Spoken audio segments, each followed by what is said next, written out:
Well, in the last third lecture, we have already discussed about the phenomenon reflection, refraction, and absorption of light. Let us take a slight review and try to consider the diagram.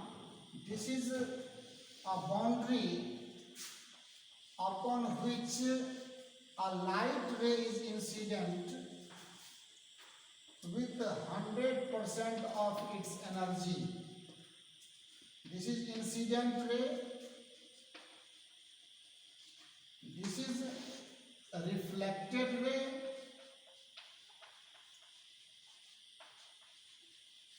And this is a refracted ray. This is what? Refracted ray. Suppose this energy X%, this energy Y%, and here is the absorption of light. Here is the absorption of light, and suppose it is to be Z%. Then we have written the 100% of energy is a sum of X% plus Y% plus Z% almost. So these three phenomena always takes place simultaneously. ये बात हमने आपको पिछले lecture में अच्छे तरीके से discuss करके बताई थी। फिर हमने ये भी कहा था कि जब हम लोग रिफ्लेक्शन की स्टडी कर रहे होते हैं तो उस समय में रिफ्रैक्शन एंड एब्जॉर्प्शन को हम लोग इग्नोर कर देते। जिस समय में हम लोग रिफ्रैक्शन ऑफ लाइट को स्टडी कर रहे होते तो उस समय में रिफ्लेक्शन एब्जॉर्प्शन को हम लोग इग्नोर कर देते। एंड प्रॉपरली हमने इसका डेफिनेशन भी आपके लिए शेयर किया था। हमने ये भी कहा था कि इंसिडेंट रे की वेलोसिटी को मैं vi से, इसके वेवलेंथ को मैं लैम्डा आई एंड इसके फ्रीक्वेंसी को मैं अगर fi से इंडिकेट करता हूँ, and this is vr velocity for reflected ray, this is lambda r wavelength for the reflected रे, and this is fr frequency of the reflected ray. As the medium is same, so vi will be equal to vr, lambda I will be equal to lambda r, and fi equal to fr, because frequency is both of the ray remains constant. Now if v prime is the velocity of refracted ray, lambda r prime is the wavelength of refracted ray, and fr prime is the frequency of refracted ray. So vr and vi will differ, lambda r and lambda r prime will differ, but fr prime and fi or fr all will be same, because frequency is the property of source. Frequency depends on color of light, or we can say responsible for the color of light, and by changing the medium, color of light does not going to change, and that's why we say frequency remains constant. Other we are discussing reflection or refraction of light. हमने इसके बाद आपको reflection, refraction और absorption of light का एक definition भी represent किया था।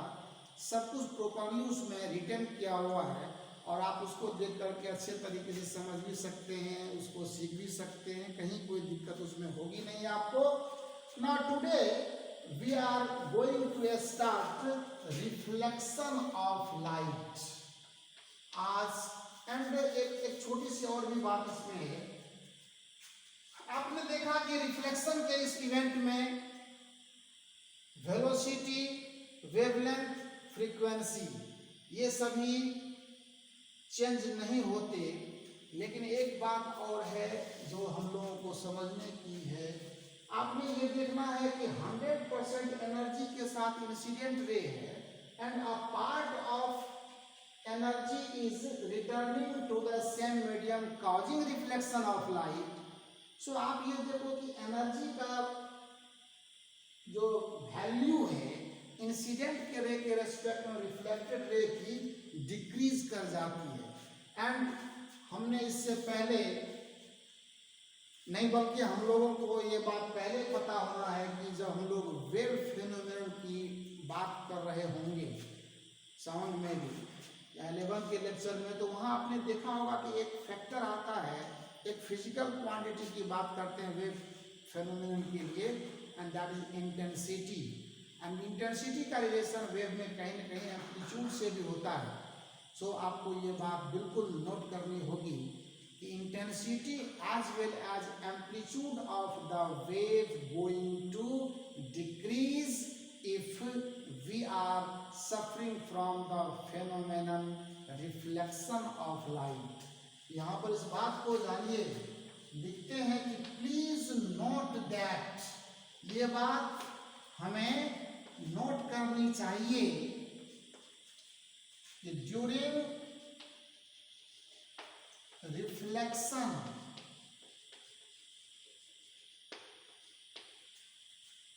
the intensity and amplitude of the wave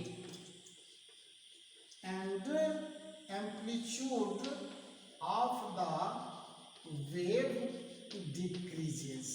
ये एक इम्पोर्टेंट ऑब्जेक्टिव है जो हम लोगों को जरूरत पड़ने पर पूछा जा सकता है। एज आप जानते होंगे कि इंटेंसिटी प्रोपोर्शनल टू एम्पलीट्यूड के स्क्वायर का, और इंटेंसिटी का कहीं ना कहीं relation energy of the wave से होता है। एंड एनर्जी डिक्रीज कर जा रहा है इस सिंपल रिफ्लेक्शन के केस में, so obviously intensity as well as amplitude will decrease. ये छोटी सी बात हम आपको पहले भी बताना चाह रहे थे, लेकिन कोई बात नहीं है, आज आपके लिए प्रॉपर टाइम है, प्रॉपर पोजीशन है इसका, और इसलिए ये भी हम लोगों ने आज देखा। सो ये तो हमारी प्रीवियस बातें थी, थोड़ी सी नई बातें इसमें आज डिस्कस हुई है। आइए आज हम लोग अब रिफ्लेक्शन ऑफ लाइट को डिस्कस करते हैं। उसके लिए सबसे पहले जरूरी होगा क्या, आइए रिफ्लेक्शन ऑफ लाइट।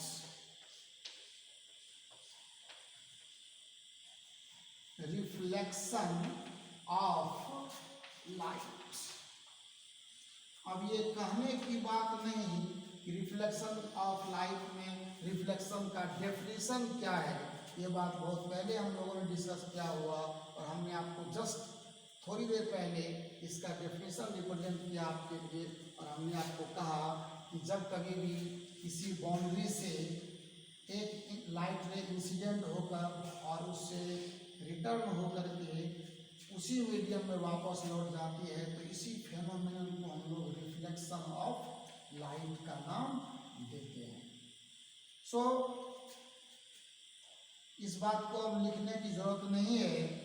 आप ये देखो कि मैं अगर इसे इंसिडेंट रे का नाम देता हूँ, इंसिडेंट रे, इसको मैं अगर रिफ्लेक्टेड रे कहता हूँ, ये हमारा, और इसको मैं थोड़ा सा आज, ये हमारा पॉइंट ऑफ इंसिडेंस है। ये क्या है, this is point of incidence, जहाँ पे हमारा लाइट रे इस बाउंड्री को या इस प्लेन सरफेस को टच कर रहा है, जहाँ हिट कर रहा है, उसी को हम लोग पॉइंट ऑफ इंसिडेंस कहते हैं। एंड दिस इज नॉर्मल, इसका नाम है नॉर्मल, ड्रॉन टू द, अभी ये चीज हमने देखा। और इसका नाम जो है, जिसको आई बोलते हैं, this is r, so i is called angle of incidence. इसको क्या बोलते हैं, ये तो बेसिक चीजें हैं, इसको आप एकदम प्रॉपरली देखो पहले से भी आपको पता है, लेकिन हमारा फर्ज बनता है कि मैं आपको शेयर कर लूँ। This is reflecting angle, this is reflecting angle, इसको क्या बोलते हैं? दिस इज रिफ्लेक्टिंग एंगल या एंगल ऑफ रिफ्लेक्शन भी कहा जाता है इसको। आप जैसे चाहो उसको देखो, कोई प्रॉब्लम नहीं है।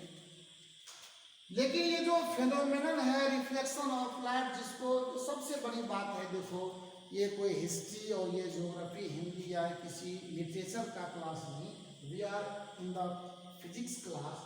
सो आप फीलिंग्स लाओ अपने अंदर में, मतलब कॉन्सेप्ट जो है वो सबसे इम्पोर्टेंट चीज है। आप कॉन्सेप्ट को अपने अंदर लाओ, कॉन्सेप्ट को सीखने की कोशिश करो, and that is the main feature, और उसी से हमारा सारा काम होगा।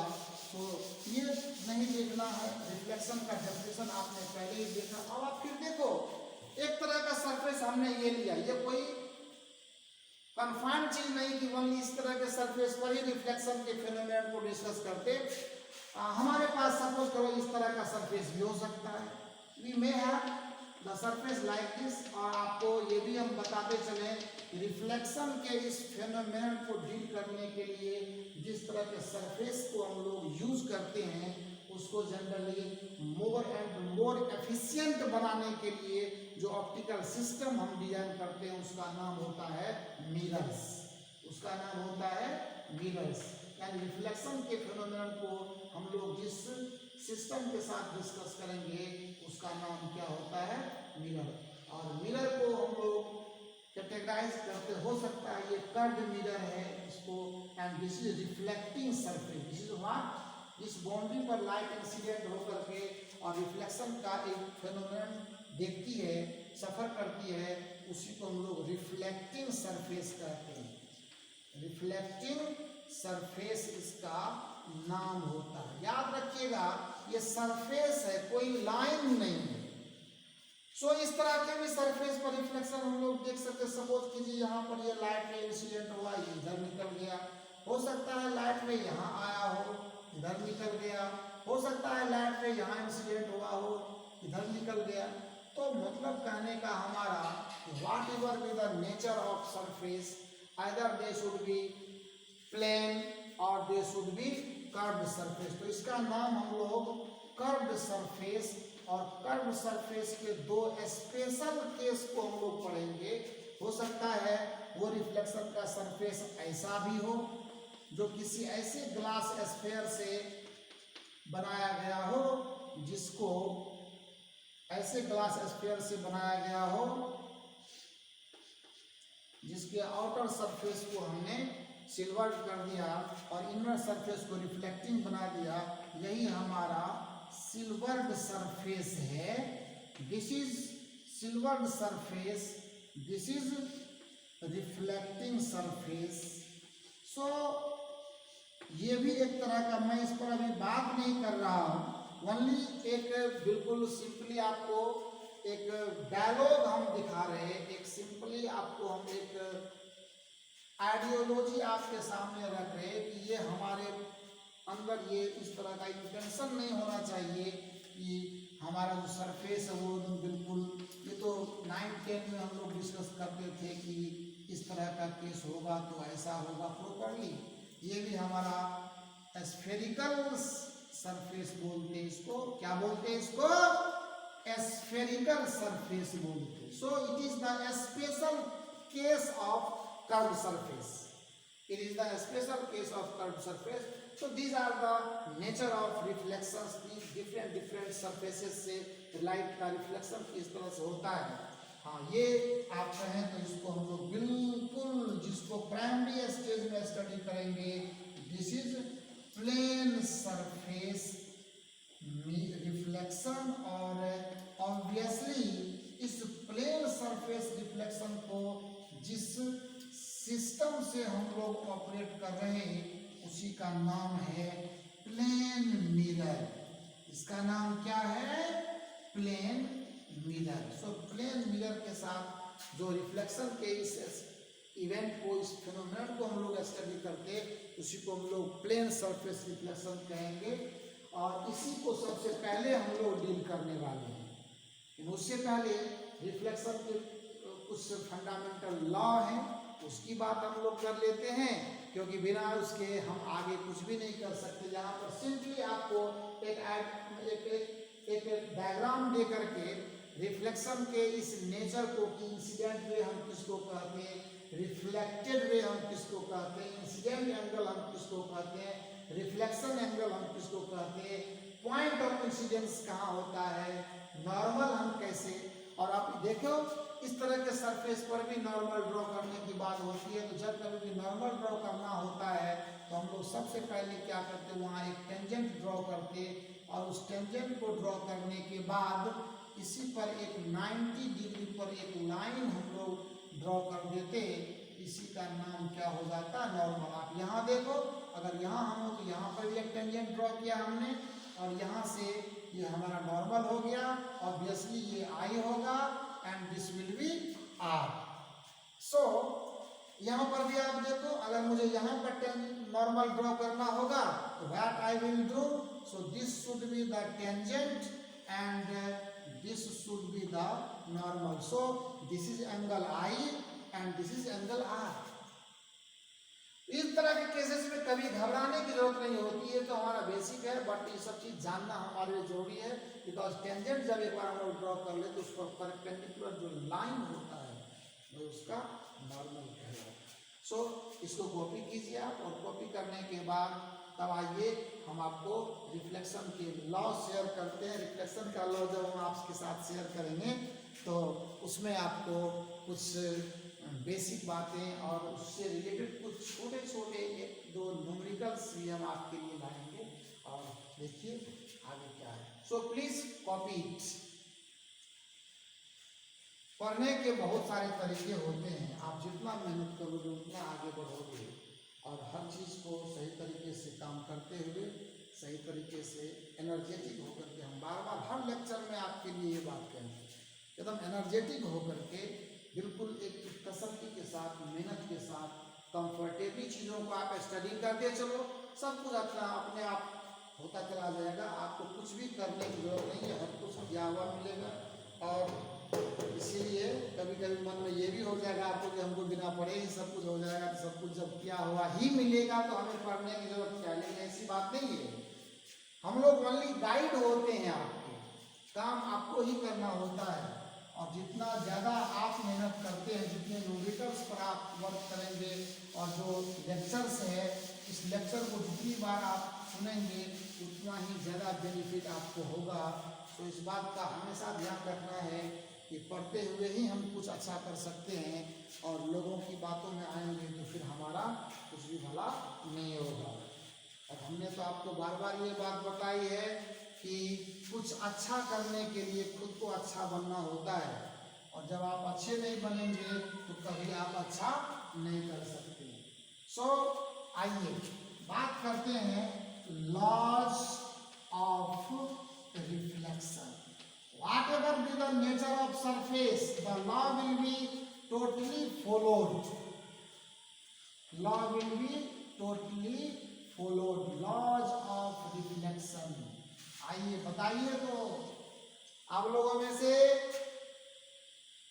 लगभग सबको ये पता होगी बात कि रिफ्लेक्शन के लॉ क्या है, लेकिन फिर भी हम आइए आपके लिए लाए इसको। तो सबसे पहले हम लोग देखते हैं कि द इंसिडेंट रे, बोलिए मेरे साथ, अपने अपने घरों से आवाज दीजिएगा, the incident ray, comma reflected ray and the normal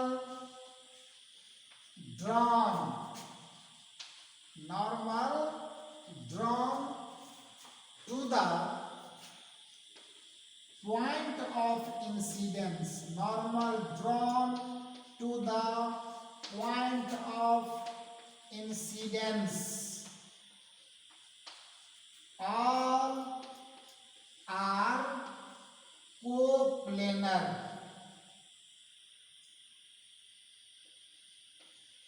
All are coplanar. आप लोगों ने पहले भी सुना होगा जैसे मैं एक छोटी सी बात आपको बताता हूँ। सपोज कीजिए this is incident ray, suppose कीजिए this is incident ray, this is incident ray, this is plane surface, this is incident ray and this is reflected ray. ये बात अगले लॉ में भी हम आपके साथ शेयर करने वाले हैं। और आप देखिए जरा सा, ये तीन तरह का, इसको मैंने नॉर्मल का नाम दिया। ये सपोज कीजिए इंसिडेंट रे है, दिस इज रिफ्लेक्टेड रे। जो सेकेंड लॉ में अभी डिस्कस करेंगे हम लोग, उसमें हम आपको बताएंगे कि ये एंगल ऑफ इंसिडेंस है और ये एंगल ऑफ रिफ्लेक्शन है। मैं आपको ये बात बताऊं कि अगर मैं ये एंगल सपोज कीजिए 30 डिग्री हमारा एंगल ऑफ इंसिडेंस है नॉर्मल के साथ इंसिडेंट रे का, तब तो रिफ्लेक्टेड रे 30 डिग्री के एंगल पर इधर भी तो हो सकता है ना। बोलिए हो सकता है कि नहीं हो सकता है? अगर नॉर्मल के साथ रिफ्लेक्टेड रे के एंगल को 30 डिग्री ही बनना चाहिए तब तो वो यहां भी बना सकता है। बट ये पॉसिबल है क्या? नहीं पॉसिबल है। इसीलिए लॉ ने क्लियर कहा ये जो इंसिडेंट रे हैं, ये जो रिफ्लेक्टेड रे हैं और ये जो नॉर्मल है, ये तीनों आप ध्यान दो, ये तीनों को प्लेनर होना चाहिए। The plane should be common. और इसलिए यह भी 30 डिग्री तो ये भी 30 डिग्री है। बट ये all this two rays incident and reflection वाला जो ये रे है ये हमेशा, और एक बात भी, ये जो इंसिडेंट एंगल है और ये जो रिफ्लेक्शन एंगल है ये नॉर्मल के साथ रे का बनता है। इधर और इधर की बात ना सोचना कभी। So please note that. So incident ray, reflected ray and the normal drawn to the point of incidence all are coplanar. And the second one is what? The angle of incidence. The angle of incidence must equals to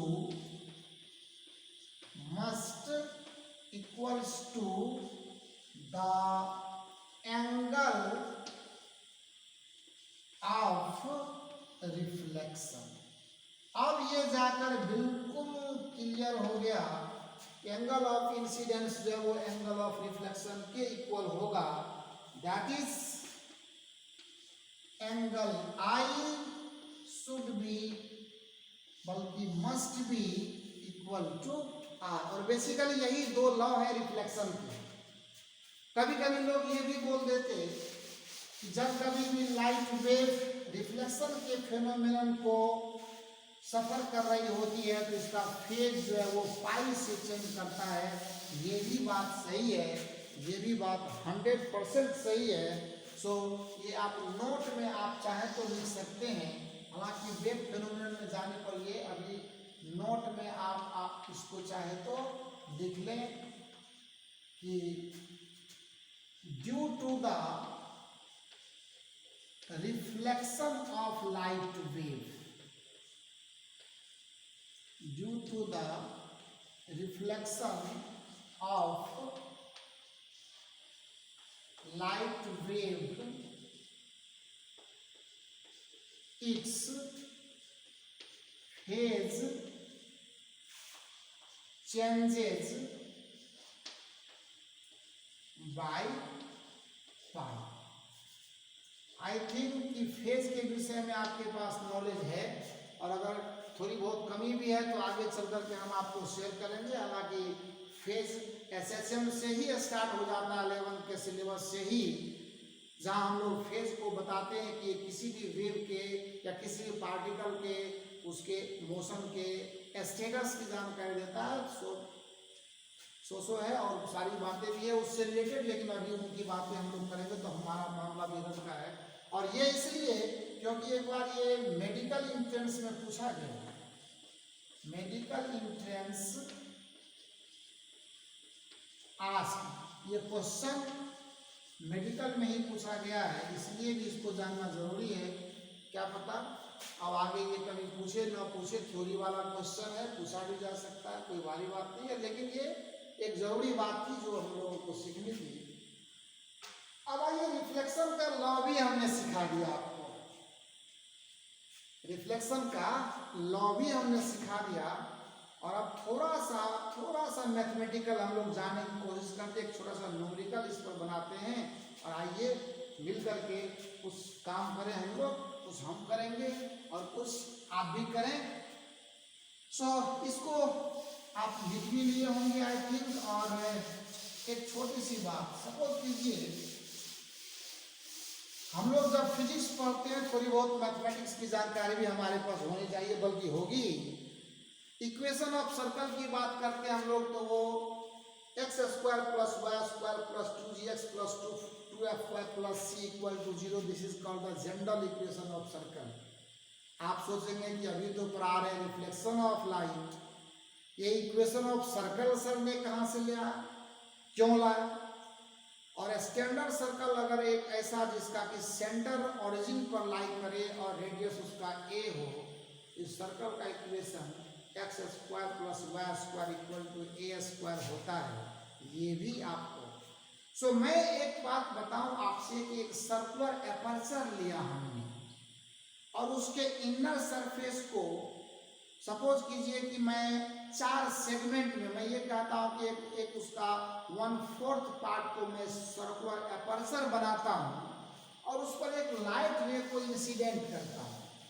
एक circular aperture design करके light रे को मैं उस पर incident करता हूं, और ये मैं कह रहा कि क्वेश्चन है एक छोटा सा, a circular aperture, a circular aperture। सब बात होगी धीरे धीरे और काफी अच्छे से होगी। The circular aperture of radius a with center at origin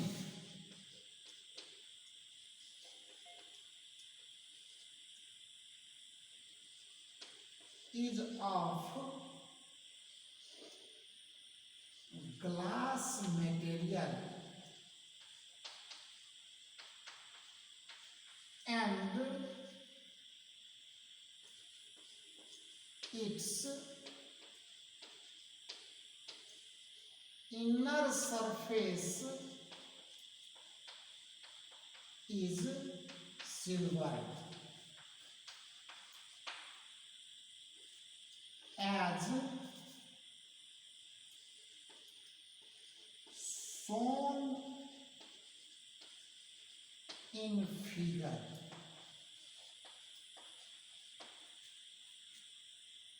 A light ray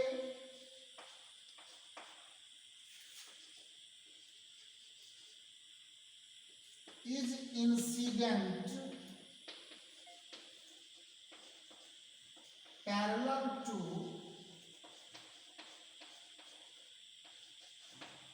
x-axis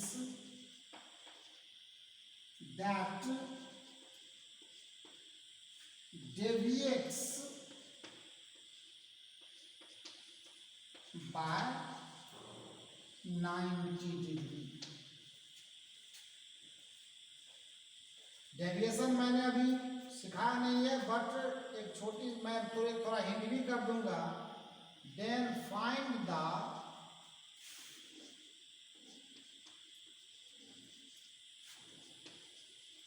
coordinates of incident of point P। So this is the question. अगर हमारे सामने, और मैं सिर्फ एक क्वेश्चन को मैंने आपको रिटर्न में दिया, इसके बाद मैं क्वेश्चन लिखूंगा नहीं, 2-3 आपके साथ में शेयर करता हूँ। थोड़ा सा पैराबोलिक भी जा सकते हैं हम लोग, जाएंगे जहाँ जाना होगा वहाँ जाएंगे, पर आपको फिजिक्स काफ़ी अच्छे से सिखाएंगे, यही हमारा वादा है आपसे।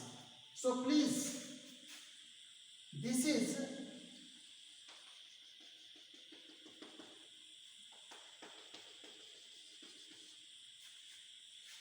see here, this is x axis, this is y axis, and a light ray is incident on the circular aperture, and मैंने इसके इनर सरफेस को सिल्वर कर दिया, मतलब आउटर सरफेस इसका रिफ्लेक्टिंग बना दिया। Try to listen me, try to understand me. What is the question now? This is incident ray coming to the surface. This is the incident ray coming to the surface, and after reflection it deviates by 90 degree. What is the meaning of deviation? Deviation का मतलब है कि ये light रे, अगर ये mirror नहीं होता, अगर ये मिरर नहीं होता तो ये रे बिल्कुल इस डॉटेड लाइन के अलोंग प्रोग्रेस करता हुआ आगे चला जाता, एंड अब इसके आ जाने से इस मिरर ने इसे 90 डिग्री से डेविएट कर दिया, मतलब ये रिफ्लेक्ट होकर इधर चला गया। सो this is the point, this is the point P, और अगर मैं इसके कोऑर्डिनेट को XY बताऊं, देन द क्वेश्चन, सो ये हमने एक सर्कल बनाया, यहाँ पे आपका सेंटर है, और ये हमने इसका एक आर्क लिया, सर्कुलर एपर्चर लिया, लाइट रे इंसिडेंट हुआ पैरेलल टू एक्स एक्सिस, आप देख रहे हो, एंड अगर ये मिरर नहीं होता तो ये इसी लाइन के अलोंग आगे बढ़ता, एंड अगर ऐसा इसके आ जाने से ये डेविएट होकर के अपना पाथ टर्न करके 90 डिग्री से, मतलब ये एंगल जितना से ये डेविएट किया है वो कितना है, 90 डिग्री है। तो कहता है कि what should be the location of this point P, ये पॉइंट ऑफ इंसिडेंस का लोकेशन क्या है, ये हमारा सवाल है। सबसे पहली बात तो ये हमें ध्यान देना है कि हम अपनी लॉ ऑफ रिफ्लेक्शन को फॉलो करें, और वो ये कहता है कि हमें इंसिडेंट रे, रिफ्लेक्टेड रे मिल चुका है, हमें सबसे पहले नॉर्मल ड्रॉ करना है। तो मैंने आपको सिखाया हुआ है, जब कभी भी सर्कुलर या किसी कर्व एपर्चर पे, कर्व सरफेस पे हमें नॉर्मल ड्रॉ करना होता है, it's our first duty to draw the tangent at point of incidence. This is what, this is tangent. क्या नाम है इसका, दिस इज टेंजेंट। ये टेंजेंट है, ये टेंजेंट है, और अब इस पर आराम से आप नॉर्मल ड्रॉ कर दो, और ऑब्वियसली वो नॉर्मल एकदम यहाँ से सेंटर से होकर पास करेगा, and this is your normal. और जैसे ही नॉर्मल यहाँ से पास किया, नो डाउट ये अब फिजिक्स का प्रॉब्लम नहीं रहा, ये प्रॉब्लम, और क्योंकि ये 90 डिग्री है, आपको पता है कि इसका वैल्यू कितना होगा 45, और ये भी वैल्यू कितने हो जाएंगे 45, ये कितना है A है। अब आप ही बताओ कि ये प्रॉब्लम फिजिक्स का रहा नहीं, no this is the question of mathematics, and यहाँ से आप जब एक परपेंडिकुलर ड्रॉ करोगे अपने पास OP, और सपोज करके मैं इसको B बोल देता हूँ, so in the triangle OPB, in the triangle OPB, आप बोल दो अगर ये एंगल 45 है तो ऑब्वियसली ये भी एंगल कितना होगा 45 होगा, और अगर ये एंगल 45 होगा तो आप देखिए 45 के लिए ये कॉस में और ये साइन में क्या होगा, OB की वैल्यू यही हमारा x होगा, और ये हो जाएगा A cos 45 डिग्री, यानी A y√2, और उसी तरह से PB की वैल्यू जो हमारा y कोऑर्डिनेट बताएगा वो होगा a sin 45 डिग्री। सो ये भी a/√2 होगा। सेम कंडीशन मैं आपको ये बताऊं। Now this is the question for you. So what is the coordinate? इसीलिए coordinate of point, coordinate of P equal to a/√2 and a/√2। अगर मैं आपको यहीं पर ये क्वेश्चन बढ़ा दूं कि the reflected ray deviates by 120 degree, तो आप उसको नेक्स्ट लेक्चर के लिए, जब नेक्स्ट लेक्चर में हम आपके सामने आएंगे, तो नेक्स्ट लेक्चर में ये सवाल हम आपको एक होमवर्क के लिए छोड़कर जा रहे हैं। सो यू प्लीज नोट दैट। और मैं वो नहीं, बल्कि मैं आपसे ये भी क्वेश्चन पूछने वाला हूँ, अगर ये पॉइंट हमारा इस क्वाड्रेंट में, मैं अगर इसको अपर्चर बनाऊं, मैं अलग अलग बना करके आपको देता हूं और आप उसको प्रैक्टिस कर लेना है। So you please note that. सावन के झूलों ने मुझको बुलाया, मैं परदेसी घर वापस आया। ये तो बीच में गीत संगीत भी हो जाता है, कोई बात नहीं, एंजॉय करें सब्जेक्ट के साथ और आए मिलकर के हम लोग देखें। आइए related questions. So you please try to solve related questions. जो क्वेश्चन इसके रिलेटेड हैं, सपोज कीजिए एक पार्ट मैंने किया और इसका बी पार्ट मैं अगर ये अपर्चर ऐसा बनाऊं कि आपका ये एक्स एक्सिस हो, ये वाई एक्सिस हो और इसकी वैल्यू मैं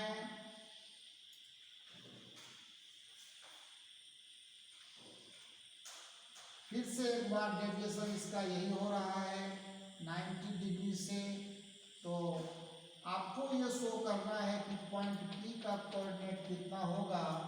ये हमारा अभी भी A है। सो this is incident ray, this is reflected रे, this is normal, this is normal. और आपको ये बताना है this is incident ray, this is reflected रे, this is normal. So what is the coordinate of PXY? सो ये जो पॉइंट P है इसका x कोऑर्डिनेट और y कोऑर्डिनेट आपको शो करना है। सो PXY कैसे निकालेंगे आप देख लें। आपकी इच्छा हो तो आप यहाँ पर भी देख सकते हैं, आपकी इच्छा हो तो यहाँ पे P1, यहाँ पे P2, इसके भी आप लोकेशन कर सकते हैं। सो ये बात हो गई। थोड़ा सा और आगे चल करके देखते हैं, इसको मैं इरेज करता हूँ। Let me erase it. मुझे लगता है कि आपको मजा आ रहा होगा। थोड़ी तसल्ली और आराम के साथ इसको समझते हुए अब जैसे मान लेते हैं कि एक क्वेश्चन और हम आपके लिए लाएं और इस क्वेश्चन में थोड़ा सा केस को मैं चेंज करता हूं। मैं ये कहता हूं कि this is y axis, this is x axis and this is parabola. And इसको हमने क्या कर दिया, एक रिफ्लेक्टिंग सरफेस बना दिया और इस पर भी हम एक लाइट रे को इंसिडेंट कर दिए और इसे भी मैंने डेविएशन के बाद 90 डिग्री से ही रिफ्लेक्शन के बाद 90 डिग्री से ही इसको भी हमने, and it's equation is the equation of aperture is y square equal to x. ये अगर मैंने सपोज यहां चाहें तो आप इसको एक्स ले लें, वेयर ए इज कांस्टेंट। अगर मैं कांस्टेंट कहूं इसको, और ये जो डेविएशन है इसका, ये भी एंगल 90 डिग्री है पहले की तरह प्रोजेक्ट कर सकते हैं आप इसको। आप चाहे तो इसको 60 डिग्री से डेविएट कर दीजिए, 120 से डेविएट कर दीजिए, वो तो डिपेंड करता है 60 से अगर होने वाला होगा तो होगा, वो तो पॉसिबली है ना। अब आइए देखिए, मैंने पहले ही कहा कि नॉर्मल ड्रॉ करने के लिए सबसे पहले जरूरी होता है कि हम क्या करते हैं, एक टेंजेंट ड्रॉ करते हैं। जब एक बार हम टेंजेंट ड्रॉ कर लेते हैं तो इस टेंजेंट को एकदम बिल्कुल परपेंडिकुलर टच करते हुए, क्रॉस करते हुए, ये हमारा क्या हो जाता है, ये हमारा नॉर्मल हो जाता है। ये सब चीजें एकदम बिल्कुल बेसिक है। आगे रिफ्लेक्शन ऑफ लाइट पे एक से एक फिनोमेनन हम लोग, कोई कमी नहीं है क्वेश्चंस की, कोई कमी नहीं है एक्सपेक्टेशंस की, बट आपको बिल्कुल इसको समझते हुए आगे बढ़ना है, जानना है, समझना है। और बिना मैथमेटिकल कोऑपरेशन के तो हम बहुत अच्छा कर भी नहीं सकते, और इसलिए हमने थोड़ा सा कोशिश किया आपके लिए कि इसको थोड़ा सा हम लेकर के चले। सो आप ये बताइए कि अगर ये एंगल 90 डिग्री से है तो इसका मतलब क्या होगा। ये देखें कि इस एंगल की वैल्यू कितनी होगी। ये एंगल अगर 90 डिग्री है तो ये टोटल का टोटल एंगल 90 होना चाहिए, मतलब है ही, क्योंकि ये वर्टिकल हो गया है, इसमें चाहिए वाली बात नहीं। हमारा सवाल भी कहता है कि 90 से डेविएट किया तो ऑब्वियसली ये परपेंडिकुलर जाएगा, पैरेलल टू वाई एक्सिस जाएगा। यहाँ parallel to x axis light incident हो रहा है और पैरेलल टू वाई गया, मतलब ये। और ये अगर नॉर्मल है तो आई और आई आर के इक्वलिटी के लॉ ऑफ रिफ्लेक्शन से ये भी एंगल कितना होगा 45, तो ये भी कितना हो जाएगा 45 डिग्री हो जाएगा। सो अगर ये एंगल 45 डिग्री हम देख रहे हैं, सो व्हाट विल हैपन, क्या यार ये 45 डिग्री, सो कितना होगा ये एंगल हमारा कितना, तो ये यहाँ से आप ज्योमेट्री चेक कर लेना है, ये क्या होगा 45 डिग्री हो जाएगा। मैं आपको इसका टिप्स दे रहा हूँ कि कैसे इस तरह के कोऑर्डिनेट को लोकेट करते हैं हम लोग। सो टेंजेंट अगर हमने यहाँ ड्रॉ किया तो टेंजेंट का जो स्लोप है वो देखिए कितना होगा। मैं समझ सकता हूँ कि आपने इसको कॉपी कर लिया होगा। आइए देखते हैं स्लोप, इसको सॉल्व कैसे करें, है ना। इसका जो सॉल्यूशन है कैसे हम लोग करें, जस्ट मैं आपको हिंट कर रहा हूं। आपके पास जो भी स्टॉक ऑफ क्वेश्चन है, अगर वहां से ये हेल्प मिलता है या फिर हम आपको प्रॉब्लम प्रोवाइड करने वाले हैं। सॉल्यूशन में देखिए टेंजेंट, स्लोप ऑफ टेंजेंट क्या होगा, स्लोप ऑफ टेंजेंट कितना होगा। और आपको पता है कि द फंक्शन y और x के बीच का ये रिलेशन है, यहाँ पर आप इक्वेशन में देख ही रहे हो। सो dy by dx is what, क्या होगा बताइए। dy बाई dx को हम लोग tan थीटा कहते हैं। और ये स्लोप के विषय में पहले से भी आपको पता है कि x एक्सिस के साथ जो आपका ये टेंजेंट एंगल बना रहा होता है उसी के tan थीटा वाले वैल्यू को स्लोप कहते हैं। तो यहाँ से आप कहिए कि dy अपॉन dx की जो वैल्यू है वो tan 45 डिग्री यानी 1 है। आइए ना इस इक्वेशन से हम लोग dy अपॉन dx निकालते हैं। फ्रॉम द इक्वेशन क्या है, फ्रॉम, ये सब मैथमेटिकली थोड़ा सा आपको समझने के लिए, थोड़ा सा ब्रॉड होने के लिए, थोड़ा सा डीप में जाने के लिए हमने ये कोशिश किया है। इसमें दिमाग को अपने आप को भारी नहीं करना है, अपने आप को मतलब बिल्कुल इजी बना के रखना है। ये बहुत बड़ी चीज नहीं है, छोटी मोटी बात है। आइए from the equation y square equal to ax क्या होगा, twice y dy by dx equal to a, because x का डिफरेंशिएशन x के रेस्पेक्ट में क्या होगा 1 होता है, पता है हम लोगों को। तो यहां से क्या हो जाएगा, और dy by dx equal to कितना होगा बता दीजिए आप हमें, a by 2y, and we have the value of dy by dx 1, so dy by dx की वैल्यू अपने पास अगर 1 है तो आप यहाँ ध्यान देंगे कि क्या होगा, इसलिए a by 2y equal to 1 और y equal to a by 2। y location clear हो गया, और अगर y लोकेशन क्लियर हो गया तो ऑब्वियसली x भी हमारा पता होगा। 10 x इक्वल टू कितना होगा, y स्क्वायर बाय a, और y का वैल्यू a है तो a बाय 2 का होल स्क्वायर बाई a, और यहाँ से कितना हो जाएगा, a square by 4a, a से इसका पावर चला गया यानी a by 4। So clearly the coordinate of point P will be, x coordinate आपका कितना आ गया है ना, x आप देखो, the value of x is a by 4 and value of y is a by 2।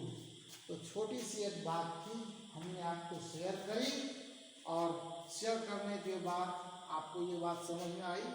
Back होते हैं, अब चलिए बात करते हैं रिफ्लेक्शन ऑफ लाइट में। थोड़ा सा अंदर आ गए थे हम लोग, इसको आप लिखिए, लिखने के बाद और इसको घर में जा करके भी प्रैक्टिस करना, गुस्सा नहीं करने का।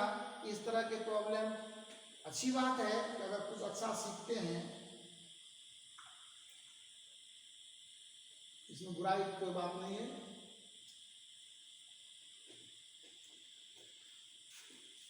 अच्छा करने के लिए कुछ अच्छी बातों पर चर्चा होनी ही चाहिए।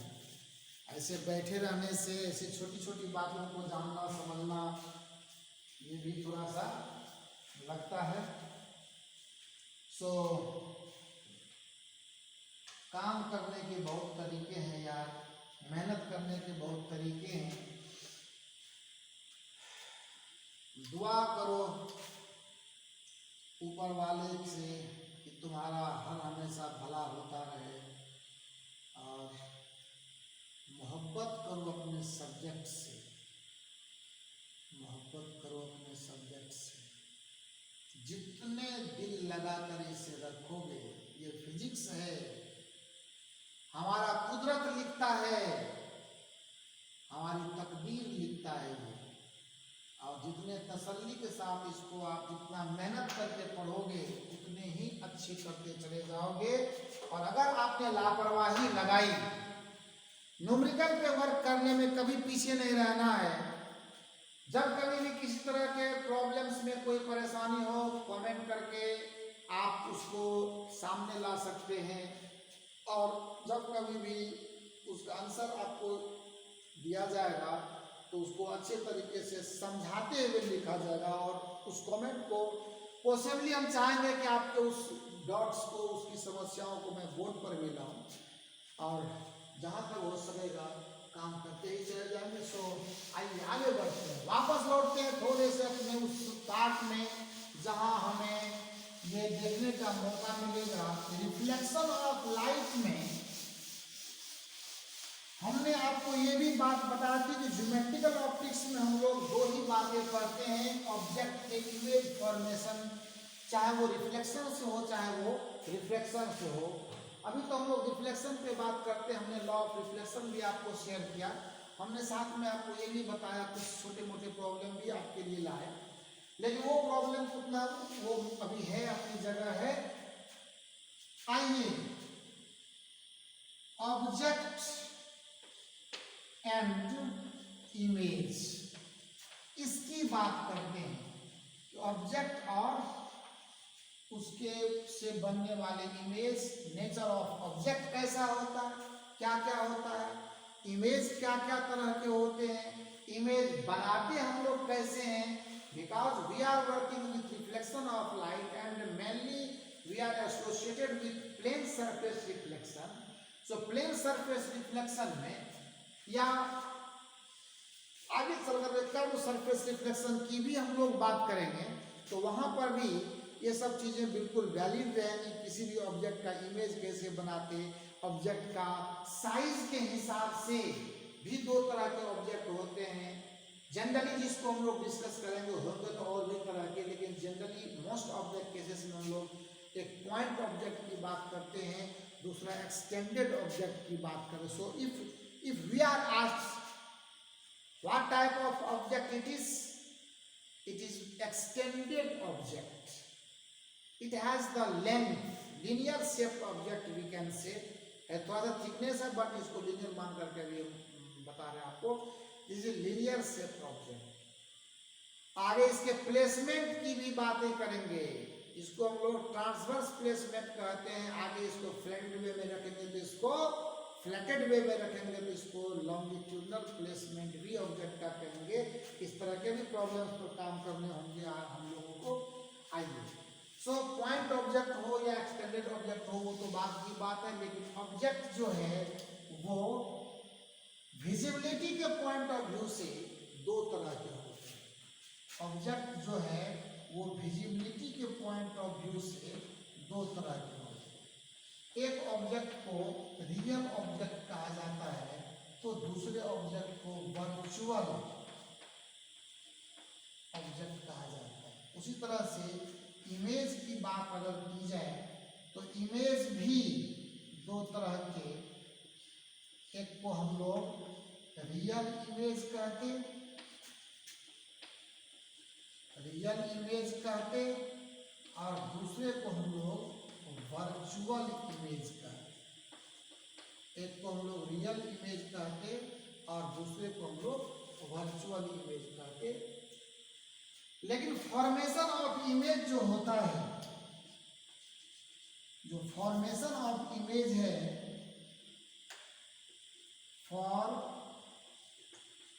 फॉर्मेशन ऑफ इमेज, किसी भी ऑब्जेक्ट से इमेज फॉर्मेशन के लिए हम लोग क्या करते हैं उसकी थोड़ी सी बातें भी जान लें।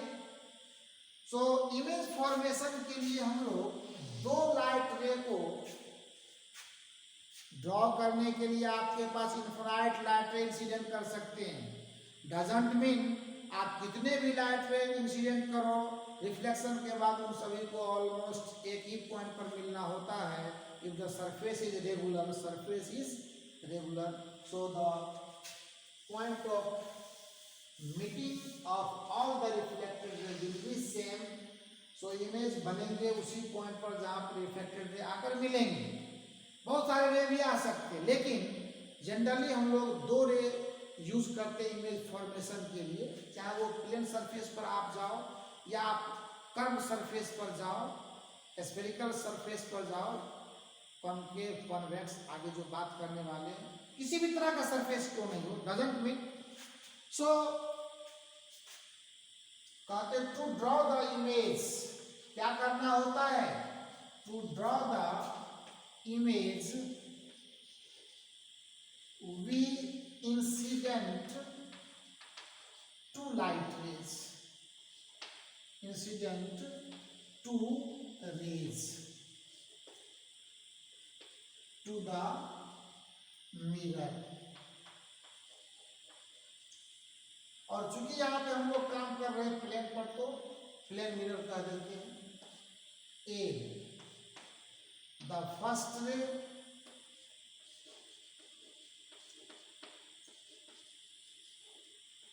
Is normal incident, normal incident,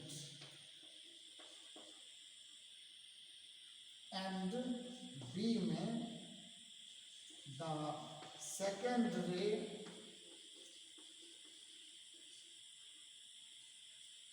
eight some angle. इससे कोई फर्क नहीं पड़ता। मैंने पहले भी आपको बताया, ऐसा नहीं कि प्रॉपर एंगल पर डालेंगे तो वहाँ जाएगा, एंगल चेंज कर देंगे तो वहाँ जाएगा, ऐसा कभी नहीं, कुछ भी नहीं होता। एंगल कोई भी आप लो, पॉइंट उसका मिलना उसी पॉइंट पे होगा जहाँ पर उसका इमेज प्रॉपरली बनना चाहिए। आइए, इसको नोट कर लिया आपने, छोटी सी बात है और कोई नेगेटिव भी कोई ज़्यादा नहीं है। मुझे लगता है कि अब आपको ये समझ में आ रहा होगा रिफ्लेक्शन कितनी अच्छी चीज़ है, कितना इजी और कितना कंफर्टेबल है। सो सपोज कीजिए this is plane mirror and here is the object. यहाँ पर आपने ऑब्जेक्ट लिया। दो तरह की बात है, आप चाहे इसको एक लाइट रे को आप यहाँ से भी भेज करके अपना काम निकाल लो, दूसरा ये रिफ्लेक्ट होगा, क्योंकि नॉर्मल इंसिडेंट है तो वो उसी पाथवे को रिट्रेस कर देगा, और दूसरा लाइट रे आप यहाँ से इंसिडेंट कर दो, देन ये बात आगे समझ में भी आपको आ जाएगी कि अगर ये ऑब्जेक्ट का पोजीशन है तो ये इमेज का पोजीशन होगा, और ये रिफ्लेक्टेड रे यहीं पे आपका इमेज है। If this is distance x then this is distance x। सो आप ऐसा कभी मत समझना कि अगर ये एंगल हमारा θ1 है और ये एंगल अगर हमारा θ2 है तो इसका जो पोजीशन ऑफ इंसिडेंट होगा वो अलग हो जाएगा, ऐसा कभी नहीं होता है। ये हमेशा समझना है कि इफ θ1 इक्वल और not equal to θ2,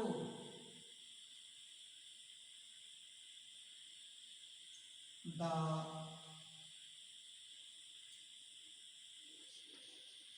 position of image will be same। Position of image इससे कभी बदलता नहीं है, position of image will be same. ऐसा नहीं कि आप अगर वैल्यू इसका सेम रखोगे तो वहां पर आएगा, वैल्यू डिफरेंस रखोगे तो पोजीशन उसका चेंज कर जाएगा, ऐसा नहीं होता। सो क्लियर है, आप यहाँ से देखो, और ये सब ज्योमेट्रिकल ऑपरेशंस है, ये कॉन्ग्रुएंसी है, ये एंगल ये ट्रायंगल और ये ट्रायंगल कॉन्ग्रुएंट होंगे, ये डिस्टेंस और ये डिस्टेंस इक्वल होगा। उसी तरह से ये और ये दोनों कॉन्ग्रुएंट होंगे, ये डिस्टेंस और ये डिस्टेंस इक्वल होगा। बात क्लियर हो गई, इसके और इसके कॉन्ग्रुएंट होने से ये डिस्टेंस और ये डिस्टेंस इक्वल होंगे। उसी तरह से भले ही ये एंगल अलग है हमारा, लेकिन ये ट्रायंगल और ये ट्रायंगल कॉन्ग्रुएंट होंगे तो ये डिस्टेंस और ये डिस्टेंस फिर एक बार इक्वल हो जाएगा। सो एंगल के डिफरेंट होने के बाद भी ऑब्जेक्ट और इमेज का जो पोजीशन है वो पहले की तरफ। दूसरी बेनिफिट कि प्लेन सरफेस रिफ्लेक्शन में ऑब्जेक्ट का डिस्टेंस मिरर से जितना होता है, इमेज का डिस्टेंस इस मिरर के इनसाइड में भी उतना ही होता है। सो x यहाँ भी है तो x यहाँ भी होगा, एंड इसका वही सिमिलर ज्योमेट्री है, कॉन्ग्रुएंसी का ही केस। यही एंगल के भी अनइक्वल होने पर भी इमेज का वही पोजीशन होना और इसके ऑब्जेक्ट के डिस्टेंस को इमेज के डिस्टेंस के इक्वल होना, इन दोनों ही सवाल का एक ही जवाब है, congruency of this angles. Clear हो गया, समझ में भी आ गई बात। सो नोट करने वाली बात है, इन प्लेन सरफेस रिफ्लेक्शन क्लियर होनी चाहिए। Object distance from the mirror, object distance must equal to the image distance। और दूसरी बात ये भी है, आगे आपको मैं दिखाने वाला हूँ, मैं गाना गाने वाला हूँ,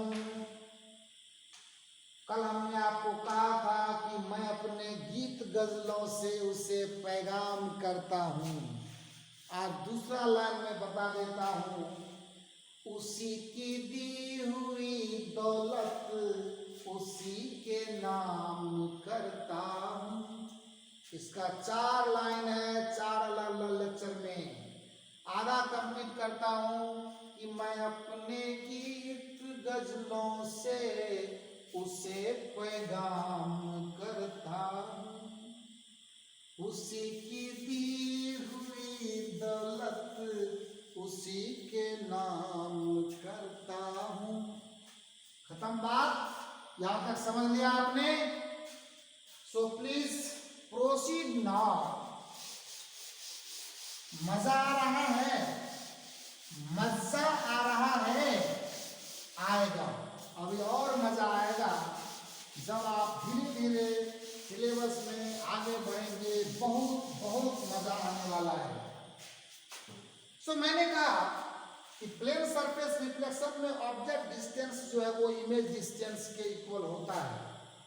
और इसके बाद आइए प्लेन सरफेस रिफ्लेक्शन से रिलेटेड कुछ बातें करते हैं। एक्सटेंडेड ऑब्जेक्ट पर भी बात करेंगे, आप घबराना नहीं। आप ये देखो कि मैंने कहा कि ऑब्जेक्ट रियल होते हैं, ऑब्जेक्ट वर्चुअल भी होते हैं, इमेज रियल होते हैं, इमेज वर्चुअल भी होते हैं। So how object is defined, है ना? Next point, objects are defined